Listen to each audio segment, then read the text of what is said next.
Last class में हम लोग पढ़े थे कि मोशन अंडर ग्रेविटी के थ्रू जब एक्सेलरेशन डाउनवर्ड डायरेक्शन में था, कांस्टेंट था, यानी कि कैसा एग्जांपल था वो, यूनिफॉर्म एक्सेलरेटेड मोशन का एग्जांपल था। ठीक है, तो यूनिफॉर्म एक्सेलरेटेड मोशन में हम लोग देखे थे कि बॉडी जब अपने इनिशियल पोजीशन, मान लीजिए ग्राउंड से उसको प्रोजेक्ट किया गया है, तो मैक्सिमम हाइट क्या अचीव करेगा, या हाइट से ड्रॉप किया गया है तो उस केस में वो कितने टाइम के बाद ग्राउंड को हिट करेगा, क्या उसका वेलोसिटी रहेगा, ये सारा चीज हम लोग देखे थे। आज हम लोग स्टार्ट कर रहे हैं ग्राफ से हम लोग स्टार्ट करते हैं, और हम लोग इसमें देखते हैं जस्ट बेसिक लेवल का ग्राफ होगा, ग्राफ ऑफ अ मोशन। किसी मोशन का ग्राफ कैसा होगा, हम उसमें अलग अलग टर्म के बारे में देखेंगे। तो जैसे ग्राफ ऑफ ए मोशन, किसी मोशन का ग्राफ यदि हमको ड्रॉ करना है तो उसमें हमको अलग अलग पैरामीटर्स हैं। क्या क्या पैरामीटर्स हैं? एक है चेंज इन पोजीशन, यानी कि पोजीशन एक टर्म है जिसको हम लोग एक्स से डिनोट कर रहे हैं। उसके बाद डिस्टेंस है, डिस्प्लेसमेंट है, डिस्टेंस को हम लोग मान लीजिए एस से डिनोट करते हैं, डिस्प्लेसमेंट को भी एस से डिनोट करते हैं। यहां पर वेलोसिटी है, एक्सेलरेशन है, और ये सब को कनेक्ट किससे कर रहा है? Time, T. टाइम जो है वो सब को कनेक्ट कर रहा है। ठीक है, तो इस तरह के केसेस में हम लोग ग्राफ लेंगे तो अलग अलग, जैसे मान लीजिए पोजीशन टाइम ग्राफ लेते हैं, डिस्टेंस टाइम ग्राफ भी ले सकते हैं, डिस्प्लेसमेंट टाइम ग्राफ भी ले सकते हैं, वेलोसिटी टाइम ग्राफ भी ले सकते हैं, एक्सेलरेशन टाइम ग्राफ भी ले सकते हैं। ठीक है, तो अलग अलग जो हमारे फिजिकल क्वांटिटीज हैं उनका टाइम के साथ क्या रिलेशन है उसके अकॉर्डिंग हम लोग उसमें देख सकते हैं। जैसे मान लीजिए पहला बेसिक हम बात करें, मतलब हमारा जो फर्स्ट ग्राफ है उसकी हम बात करें तो यहां पे लिखेंगे ग्राफ बिटवीन, किसके? Graph between position and time. हम सबको पता है graph between position and time, हम सबको पता है ये बात कि जैसे जैसे टाइम बीतेगा, यदि पार्टिकल का पोजीशन चेंज करेगा तो हम कहेंगे कि बॉडी मोशन में है, और यदि टाइम के साथ उसका पोजीशन चेंज नहीं किया तो हम क्या कहेंगे? उसको स्टेशनरी कहेंगे या रेस्ट पर कह सकते हैं उसको। ठीक है, तो जैसे हम पहला एग्जांपल लेते हैं, इसमें पहला जो है ग्राफ बिटवीन पोजीशन एंड, तो इसमें हम पहला ले रहे हैं ग्राफ, ये ग्राफ को ध्यान से देख करके मान लीजिए इस एक्स एक्सिस में हमने टाइम लिया, टाइम किस में है? सेकंड में, और वाई एक्सिस में हमने पोजीशन लिया, पार्टिकल का पोजीशन किस में है? मीटर में। तो मान लीजिए कि ग्राफ कुछ इस तरह से ड्रॉ हो रहा है इस पॉइंट पर, तो ये पॉइंट t बराबर 0 पर उसका x क्या बता रहा है? 0। टाइम बीता, ये t बराबर t1 आया, मान लेते हैं t बराबर t1 10 सेकेंड मान लेते हैं थोड़ा देर के लिए। ठीक है, फिर थोड़ा देर के बाद ये पोजीशन आया t बराबर t2, और ये मान लीजिए 20 सेकेंड हुआ। ठीक है, टाइम बीत रहा है, टाइम बीत रहा है ना। तो ये ग्राफ क्या रिप्रेजेंट कर रहा है? ये ग्राफ ये रिप्रेजेंट कर रहा है कि the position of a body is 0 at किस टाइम पर? t बराबर 0 पर, 0 एट t बराबर 10 सेकेंड पर, 0 एट कितने? t बराबर 20 सेकेंड पे। इसका मतलब यह हुआ कि टाइम बीत रहा है लेकिन पार्टिकल का पोजीशन चेंज नहीं हो रहा है, और कितना है वो? 0। यानी कि इसमें हम कंक्लूड कर सकते हैं that is all different time the particle या पार्टिकल और body is at origin and rest state। Particle कैसा है? ऑरिजिन पे है और कैसा है, रेस्ट स्टेट पर है। मतलब पार्टिकल के पोजीशन टाइम के साथ चेंज नहीं हो रहा, ये तो तय है। इसका मतलब पार्टिकल किस में है, रेस्ट में है। ये स्टेशनरी है, कह सकते हैं ना, पार्टिकल रेस्ट में है, स्टेशनरी है, क्योंकि टाइम के चेंज होने से उसका पोजीशन चेंज नहीं हो रहा है। और साथ ही साथ चूंकि उसका पोजीशन कहां बता रहा है, ओरिजिन पर है। ठीक है, तो टाइम तो चेंज किया, यानी एक्स एक्सिस में चेंजेस आया, लेकिन वाई एक्सिस में चेंजेस नहीं आया। तो यदि वाई एक्सिस में चेंजेस नहीं आया, यानी कि पोजीशन में चेंजेस नहीं आया, एक्स एक्सिस में चेंजेस आया, मतलब टाइम में चेंजेस आया। टाइम कभी भी कांस्टेंट नहीं हो सकता, टाइम कभी भी कांस्टेंट नहीं हो सकता, और ना ही नेगेटिव हो सकता है। टाइम हमेशा क्या होगा, पॉजिटिव या जीरो हो सकता है, लेकिन जीरो से आगे बढ़ेगा, वो कांस्टेंट नहीं रह सकता। ठीक है, तो टाइम तो चेंज होगा ही होगा, लेकिन पार्टिकल का पोजीशन चेंज नहीं हुआ, इसीलिए हम किस में कहेंगे, इसको हम कह सकते हैं कि बॉडी किस में है, that is body is in rest state में है। ठीक है, पहला।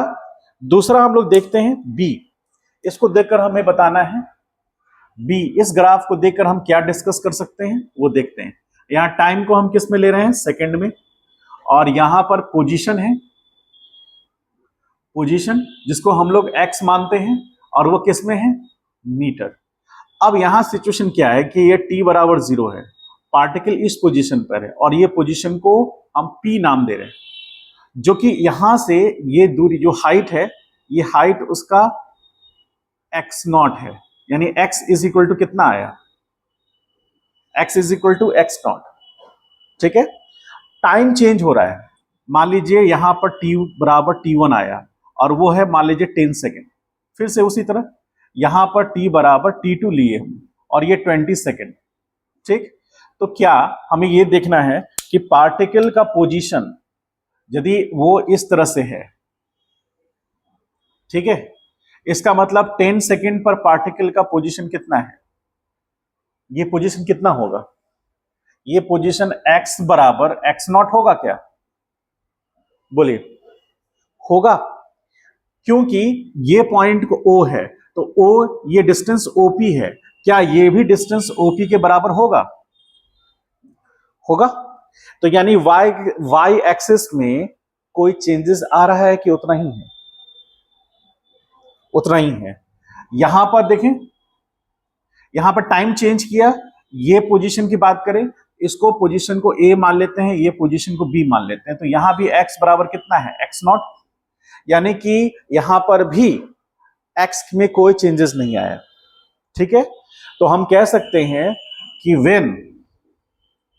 when the position line, when the line of xt curve, xt graph is a straight line parallel to time axis, that is x remain constant। ठीक है, यानी कि position क्या रहेगा, कांस्टेंट रहेगा। ठीक है, यानी इस केस में भी हमें क्या मिल रहा है, इस केस में भी ध्यान से समझना है इसको। ये जो सेकंड केस है, इसमें भी टाइम चेंज हो रहा है, लेकिन पार्टिकल का पोजीशन चेंज नहीं हो रहा है। यानी कि कोई भी ऐसा ग्राफ जो कि पोजीशन टाइम ग्राफ होगा, उस ग्राफ में यदि लाइन स्ट्रेट लाइन हो रहा है और पैरेलल टू टाइम एक्सिस है, इसका मतलब है पार्टिकल जो है वो एक पर्टिकुलर पोजीशन पे है, t बराबर 0 पे भी वही था, और पूरे के पूरे टाइम वो उस पर्टिकुलर पोजीशन पे ही था। मतलब टाइम के चेंज होने से पार्टिकल का पोजीशन चेंज नहीं हुआ। ठीक है, अब बी पॉइंट और ए पॉइंट में डिफरेंस क्या हुआ, एक बी ग्राफ और ए ग्राफ में डिफरेंस क्या आया, तो ए ग्राफ और बी ग्राफ में डिफरेंस ये है कि इसमें भी बॉडी रेस्ट पर है, स्टेशनरी है, उसमें भी बॉडी रेस्ट पर है, स्टेशनरी है। डिफरेंस ये है कि यहां पर पार्टिकल ओरिजिन पे था, और यहां पर पार्टिकल किसी x0 डिस्टेंस पे था इनिशियली, और उसी पोजीशन पे वो रह गया। समझ गए, यानी पार्टिकल ने अपना पोजीशन चेंज नहीं किया। तो मान लीजिए सपोज करें, हम इसकी बात करें, तो मान लीजिए ये हमारा ओरिजिन पॉइंट है, ये हमारा ओरिजिन पॉइंट है, ये हमारा ओरिजिन पॉइंट है। तो पहले केस में जो पॉइंट ए है, तो मान लीजिए हम पार्टिकल हैं, तो हम यहीं पर हैं, स्टेशनरी हैं, लेकिन हम ऑरिजिन पे हैं। टाइम बीत रहा है, 10 सेकेंड हुआ, 20 सेकेंड हुआ, 30 सेकेंड हुआ, लेकिन मेरा पोजीशन चेंज नहीं हुआ। तो मान लीजिए इसी को हम ऑरिजिन मानते हैं, तो ये मेरा पोजीशन है, ये ऑरिजिन है मेरा, तो टाइम चेंज हो रहा है 10 सेकेंड, 20 सेकेंड, 30 सेकेंड, लेकिन मेरा पोजीशन चेंज हुआ नहीं हुआ। इसका मतलब है कि हम ऑरिजिन पे ही हैं, पार्टिकल ऑरिजिन पे है, लेकिन उसका पोजीशन चेंज नहीं हुआ है। और जब पोजीशन चेंज नहीं हुआ तो पार्टिकल किस में कहलाएगा? रेस्ट में, क्योंकि टाइम तो चेंज करेगा ही करेगा। तो टाइम की चेंज होने के साथ साथ यदि पार्टिकल का पोजीशन चेंज नहीं हो रहा है और यदि वो ऑरिजिन पे है तो उसका ग्राफ ये होगा। और यदि मान लीजिए पार्टिकल ऑरिजिन से एक्स नॉट दूरी पर है, ऑरिजिन से हम कितने दूरी पे आ गए? एक्स नॉट दूरी पर। अब यहां से टी बराबर 0 से काउंट कर रहे हैं, तो 0, 10 सेकेंड, 20 सेकेंड, 30 सेकेंड, मेरा पोजीशन तो चेंज नहीं हुआ। और ऑरिजिन से हम कितने दूरी पर हैं? एक्स नॉट पर। तो ये भी रेस्ट पे है, इस केस में भी पार्टिकल किस पर है? रेस्ट पर है, लेकिन ऑरिजिन पे नहीं। वो कितने दूरी पर है ऑरिजिन से? X not. तो ऑरिजिन से एक्स नॉट दूरी पर इनिशियली पार्टिकल है और टाइम के चेंज होने के साथ वो वही मेंटेन रह गया। इसलिए हम कह सकते हैं कि पार्टिकल दोनों ही रेस्ट में है, बी ग्राफ में भी और ए ग्राफ में भी। अंतर यह है कि यहाँ ऑरिजिन से एक्स नॉट दूरी पर है और यहाँ ऑरिजिन पर है। और एक और कंक्लूडिंग पॉइंट क्या है कि यदि हमारा स्ट्रेट लाइन जो पैरेलल टू टाइम एक्सिस हुआ, तो हम कह सकते हैं कि पार्टिकल को पोजीशन कुछ है पर्टिकुलर और वो उस पर रेस्ट पर है, पार्टिकल मूव नहीं कर रहा है। समझ गए? ये स्ट्रेट लाइन का मीनिंग हुआ। क्यों? क्योंकि किसी भी टाइम पे देखिए तो एक्स उतना ही है, एक्स में चेंजेस नहीं आ रहा है। यदि एक्स में चेंजेस नहीं आ रहा है तो वो रेस्ट पर है, कह सकते हैं। डिफरेंस समझ में आया? इसको राइट डाउन कीजिए, कंप्लीट कीजिए और पॉइंट्स लिखाते हैं।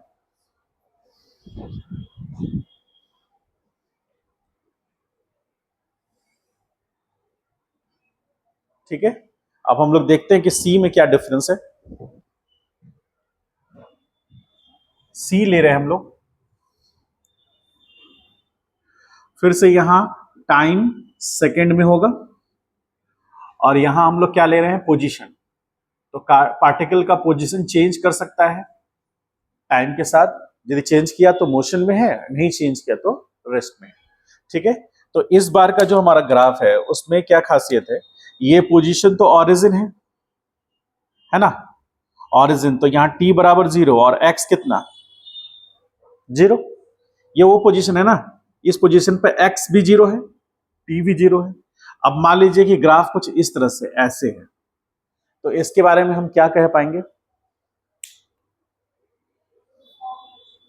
यूनिफॉर्म मोशन कह सकते हैं। तो हम इसके बारे में कह सकते हैं कि that is particle is changing its position from origin with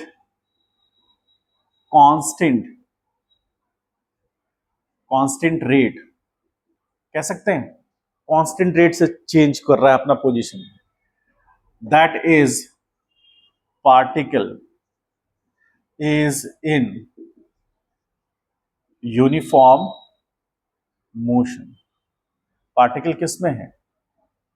uniform motion में है, यानी पार्टिकल का पोजीशन जो भी चेंज कर रहा है वो एक कांस्टेंट रेट से कर रहा है, इसलिए पार्टिकल किस में है?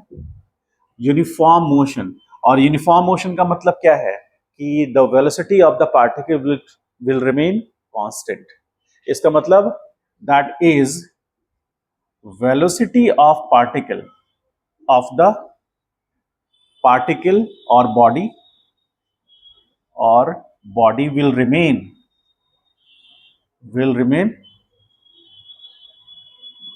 कांस्टेंट। इसका मतलब यही हुआ ना यूनिफॉर्म मोशन का। तो यहां पर क्या हो रहा है? हम स्लोप देख सकते हैं, ये एंगल थीटा है, तो यहां पर मान लीजिए कि ये डेल्टा एक्स है और ये डेल्टा टी है। डेल्टा एक्स डेल्टा टी बताए थे आप लोग को, delta x upon delta T, यानी कि यहां डेल्टा एक्स लिखेंगे तो डेल्टा एक्स क्या रिप्रेजेंट करेगा? Change in position. तो चेंज इन पोजीशन से हमें क्या मिलेगा? Change in position, that is implies x2 minus x1, और इससे हमें क्या मिलेगा, डिस्प्लेसमेंट और डिस्टेंस मिलेगा ना, डिस्प्लेसमेंट या डिस्टेंस मिलेगा चेंज इन पोजीशन से, और डेल्टा टी यानी कि T final minus T initial, ठीक है। और इसी को हम क्या लिख सकते हैं, T2 माइनस T1। तो चेंज इन टाइम से हमें क्या मिलेगा, चेंज इन टाइम। तो वेलोसिटी v बराबर क्या होगा, delta x upon delta T. तो आप यहां थीटा देखिए, फिर यहां पर हम मेजर करेंगे ये वाला, तो ये भी डेल्टा x होगा बाय डेल्टा टी, ये भी थीटा है ना। तो यहां पर आप देख सकते हैं कि tan थीटा बराबर v बराबर delta x upon delta T. इसका मतलब है कि यहाँ tan थीटा चेंज नहीं कर रहा, tan थीटा कांस्टेंट है। और tan थीटा क्या बेसिकली रिप्रेजेंट करता है, स्लोप ऑफ द कर्व। आप लोग पढ़े हैं ये बात, इसको हम लोग बोलते हैं स्लोप ऑफ द, बोलो कहीं पढ़ा है ऐसा, स्लोप पढ़ा है, 10th में पढ़ना है ना स्लोप, नहीं 9th के मैथ में पढ़ना है स्लोप। तो स्लोप किसको कहते हैं, स्लोप ऑफ, मान लीजिए हम डिस्कस करें स्लोप की, तो स्लोप किसको कहते हैं, slope,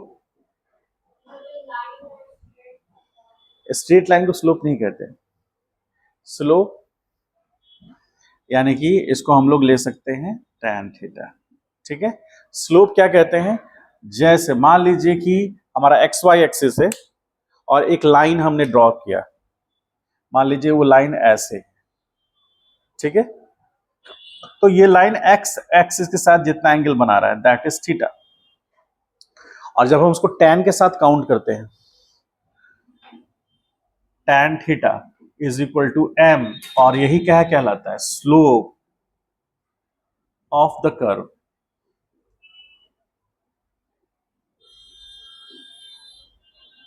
slope of the curve, slope of the curve कहने का मतलब कि tan थीटा हम ले रहे हैं, यानी कि वो y और x के बीच का एक हमको रिलेशन दे रहा है। कैसे दे रहा है देखिए, तो हम ये थीटा हो गया, अब मान लीजिए यहां से एक परपेंडिकुलर ड्रॉ करते हैं और ये मेजर करते हैं, तो मतलब परपेंडिकुलर हमने ड्रॉ किया, तो ये चेंज हमने डेवलप किया। इस पॉइंट का मान लेते हैं P नाम है, तो P पॉइंट से यहाँ Q हो गया, तो PQ वर्टिकल, और यहाँ इस पॉइंट को नाम लेते हैं हम C, तो Q से C हम जा रहे हैं। तो y में हमने मेजर किया ये डिस्टेंस को, और x में मेजर किया इस डिस्टेंस को, और y और x यानी कि वर्टिकल और बेस के बीच का रिलेशन कौन बताएगा, tan बताएगा। इसीलिए tan थीटा को ही हम लोग क्या बोलते हैं, स्लोप बोलते हैं।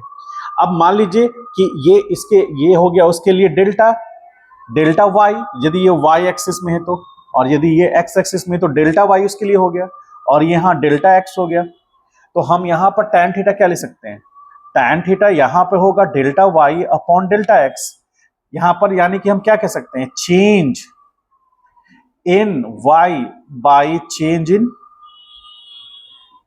x, ठीक है। इसके रेशियो को हम tan थीटा ले रहे हैं और वही स्लोप रिप्रेजेंट करेगा। अब मान लीजिए हल्का चेंज आ गया, कुछ ग्राफ इस तरह का बन गया, हमारा जो स्ट्रेट लाइन है वो ऐसे ऐसे जा रहा है, मान लीजिए ऐसे, ठीक है। इक्वेशन ऑफ स्ट्रेट लाइन हम पढ़े हैं, y equal to mx plus c, पढ़ा है, ऐसा कुछ पढ़ा है, बोलो, नहीं पढ़ा, नहीं पढ़ा, कोई बात नहीं। आप यहां पे देखिए, तो x एक्सिस के लिए यहां पर जो ये ऐसे लाइन ड्रॉ किए हैं, तो ये एंगल थीटा होगा उसके लिए, तो ये एंगल थीटा होगा ना, होगा कि नहीं, तो ये एंगल थीटा। तो अब इसमें हमको देखना है वर्टिकल, तो इस साइड में मान लीजिए लेते हैं, तो ये डेल्टा y हो गया, ये ले रहे हैं तो ये डेल्टा x हो गया।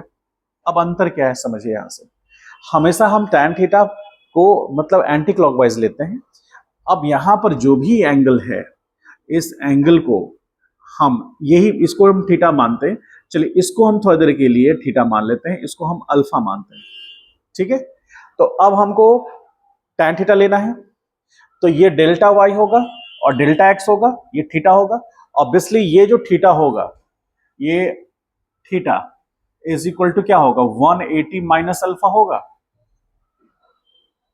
होगा। अच्छा, तो ये थीटा बराबर 180 माइनस अल्फा, इधर हम चेक करेंगे तो यहां हम tan थीटा बराबर क्या लिख सकते हैं, डेल्टा वाई ले सकते हैं अपॉन डेल्टा एक्स ले सकते हैं। आप हमको एक चीज बताइए कि एक्स यहां पर डेल्टा एक्स पॉजिटिव होगा कि नेगेटिव होगा, बोलो। डेल्टा एक्स पॉजिटिव होगा कि नेगेटिव होगा?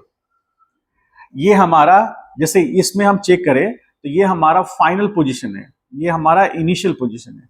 तो यहां डेल्टा वाई क्या मिला, y final minus y initial मिला।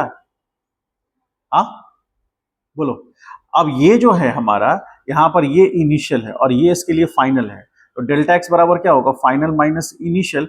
फाइनल नेगेटिव है, इनिशियल पॉजिटिव है, तो यहां पर जो हमारा होगा वैल्यू वो -x2। ये मान लीजिए ये पोजीशन -2 है और ये पोजीशन 2 है, तो -2 होगा, दैट इज इक्वल टू -4। तो यहां पर tan थीटा जो हमारे पास आएगा, tan थीटा बराबर डेल्टा वाई, तो डेल्टा वाई तो पॉजिटिव है और बाई यहां पर डेल्टा एक्स क्या होगा, नेगेटिव होगा। इसलिए tan theta is equal to minus delta y upon delta x होगा। इसको हम लोग बोलते हैं negative slope, that is the slope more than 90 degree. कोई भी स्लोप यदि 90 डिग्री से ज्यादा होगा तो वो नेगेटिव होगा, क्योंकि tan सेकंड क्वाड्रेंट में क्या होता है, tan थीटा फर्स्ट क्वाड्रेंट में पॉजिटिव होता है या नेगेटिव होता है,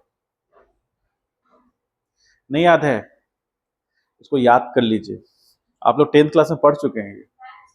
हाँ, 9th क्लास में पढ़े, 9th या 10th में पढ़े। देखिए, यदि यहां पर हम साइन कन्वेंशन फॉलो करें तो यहां साइन पॉजिटिव होगा, साइन पॉजिटिव होगा, कॉस यहां पॉजिटिव होगा और tan यहां, सारे यहां पॉजिटिव होंगे।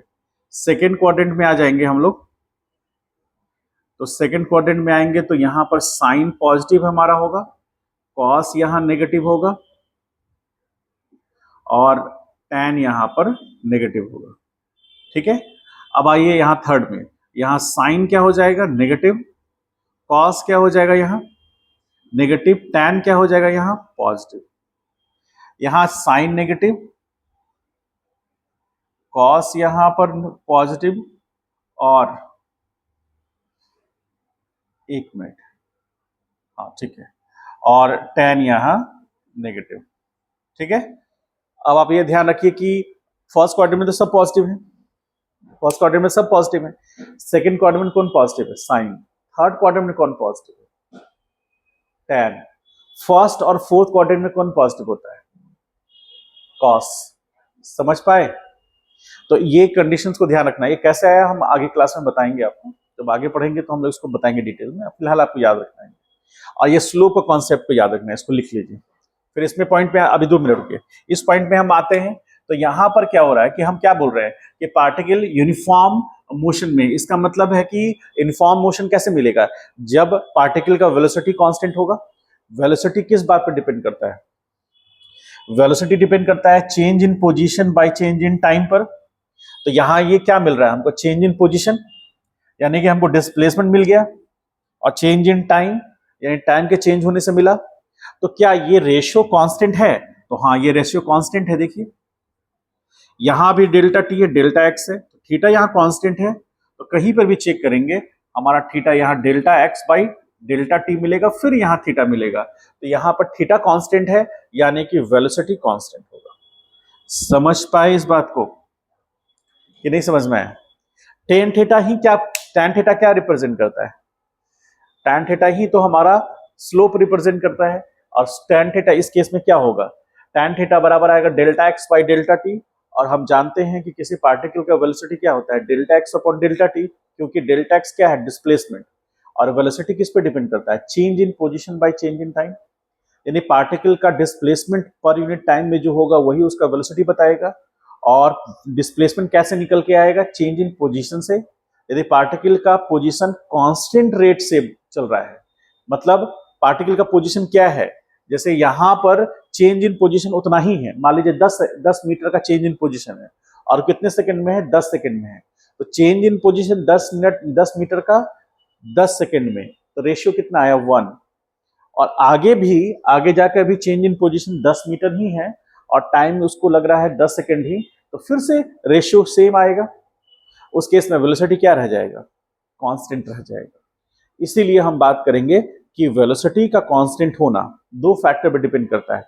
एक तो चेंज इन पोजीशन क्या आया, बाय चेंज इन टाइम क्या आया। यदि रेशियो कांस्टेंट आ रहा है तो वेलोसिटी कांस्टेंट रहेगा। समझ पाए? और वही ये बता रहा है। अब ये क्यों बता रहा है, ये कहां से बता रहा है, ऑरिजिन से बता रहा है। अब हो सकता है कि यदि एक कांस्टेंट स्लोप है तो ऑरिजिन पे भी हो सकता है, ऑरिजिन से दूर भी हो सकता है, लेकिन फिलहाल जो है वो ऑरिजिन से ही बॉडी का चलना स्टार्ट कहां से किया, ऑरिजिन से। क्यों?